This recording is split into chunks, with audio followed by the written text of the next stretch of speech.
Welcome to the Epic Outdoor Sportsman series of Kiss to Cook. On this channel, we're going to try some recipes that maybe a little bit out of the ordinary, something to kind of spice up the foods that you're eating, get some things that are out of the norm. And I tell you, we're going to try them out and test them out and make sure they're pretty good before we put them on here. So let's get to the first one now. We're going to be cooking T-bone steaks and sirloins on the grill, but first we're going to make a rub that's going to be outstanding. And first thing that we're going to put in it is ground coffee. And you're saying, what? Ground coffee for a steak? But trust me, this thing's going to be amazing when you get done. So let's get to it right now.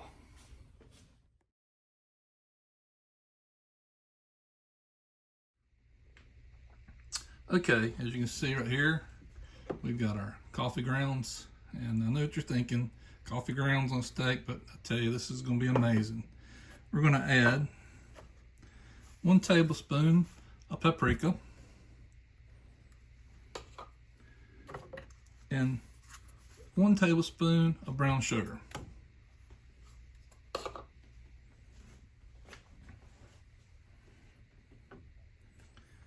Okay, next we're going to add a teaspoon of garlic powder, a teaspoon of paprika,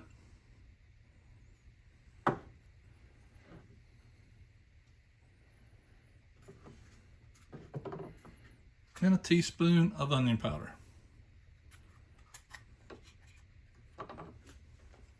Okay, we've added a half teaspoon of ground cumin. I'm sorry, that's a 1/4 teaspoon of ground cumin. A 1/4 teaspoon of Himalayan salt. Well, gotta get something to get the salt out with.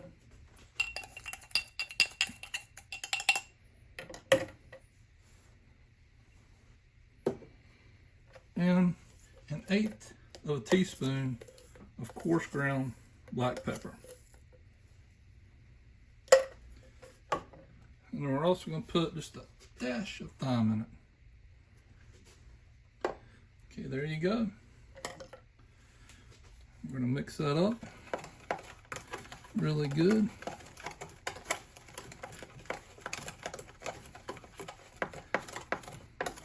Make sure we get it pretty well mixed up.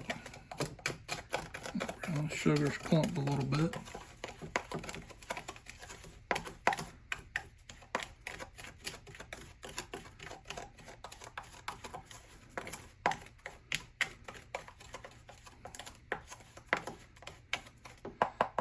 And there we go. We've got our steak rub. Like I say, that's going to be amazing on those steaks.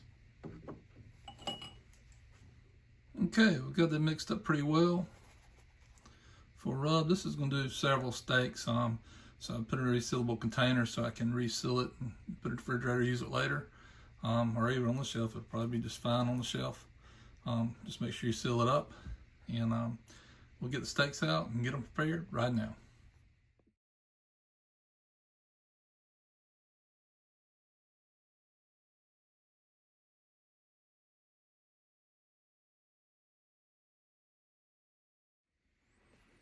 Okay, we got our steaks out here. Got a T-bone there, a little small of a porterhouse steak. Well, I guess it's called a T-bone. They got a little porterhouse section there on it. And we got a sirloin here. And what we're going to do is we're going to take a little bit of Himalayan salt and I'll go ahead and put it on there.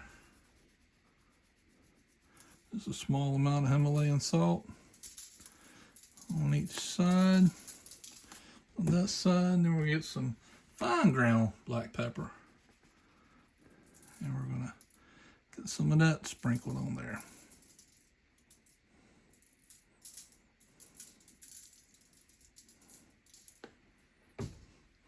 Okay, let's get these flipped over.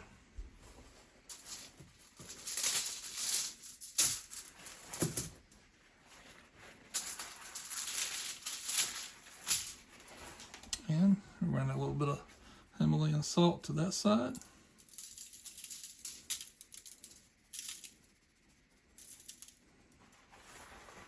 And some more fine ground black pepper to this side.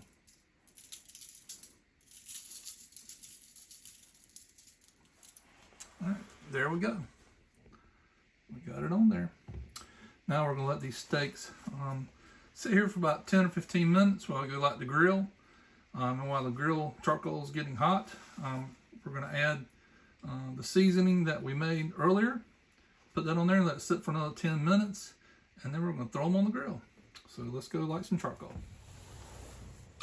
Okay, just a little tidbit here on grilling. I usually use this plain Kingsford original briquettes. I don't really like using the charcoal briquettes that have the lighter fluid in them, or I don't really like to use lighter fluid. It just gives that taste on your food that I just do not like. Just go and purchase you a good chimney starter to light charcoal with. It doesn't take very long. You can take and put the charcoal on the top of these little chimney grill lighters and put some paper up under it and get it going, and about 30 minutes your charcoal will be ready to put on the grill.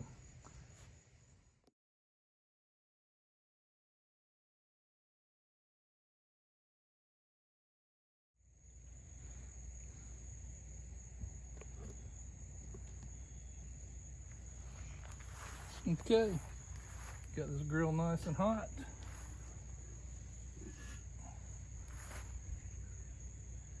Put these steaks on.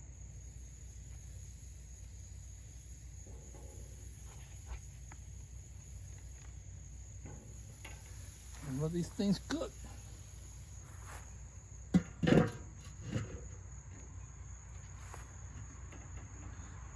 There we go.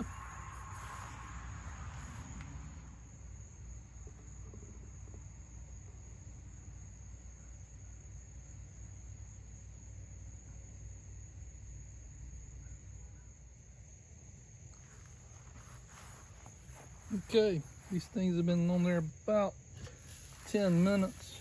We're gonna flip them.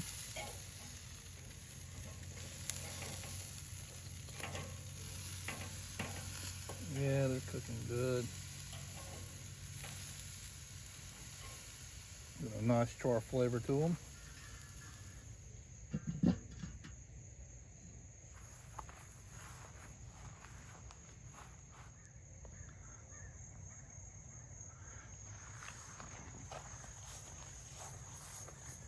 Okay, we've had those on there about 10 minutes on that one side, and we flipped them. Now's when you kind of want to determine how you want them cooked. If you wanted them rare, then you probably wouldn't have left them on there about 10 minutes. We like ours medium to medium well. So they've been on there 10 minutes. I flipped them just to determine about how long they've been cooking, how well they got done, how hot my fire is. Looks like I'm gonna leave them on there about another 6, 7, 8 more minutes on the other side. Let them cook and they should be done, ready to take up. And then we're gonna put them in a plate, let them rest for about 5 minutes so all those juices can start to move around inside, and cut into them and see how they turn out.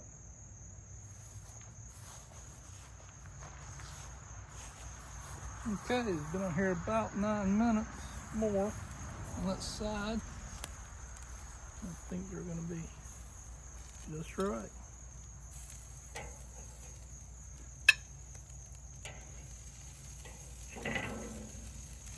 Oh yeah, maybe a little bit too done for some of you guys, but hey, cook them how you like them.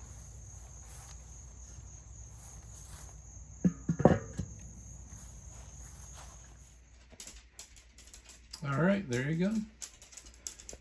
Turned out pretty good. Nice crust on the outside, tender and juicy on the inside. Thanks for joining us here on the Epic Outdoor Sportsman's Kiss to Cook. The steaks turned out amazing. Can't wait to bite into them, cut them open. I know they're gonna be tender and juicy. Coffee on the top. Don't let it scare you. It's gonna be good. I mean, delicious steaks. You won't even need no steak sauce or anything on these steaks. Hope you enjoyed this video, and can't wait to see you next time on Epic Outdoor Sportsman's Kiss to Cook. Thanks for watching.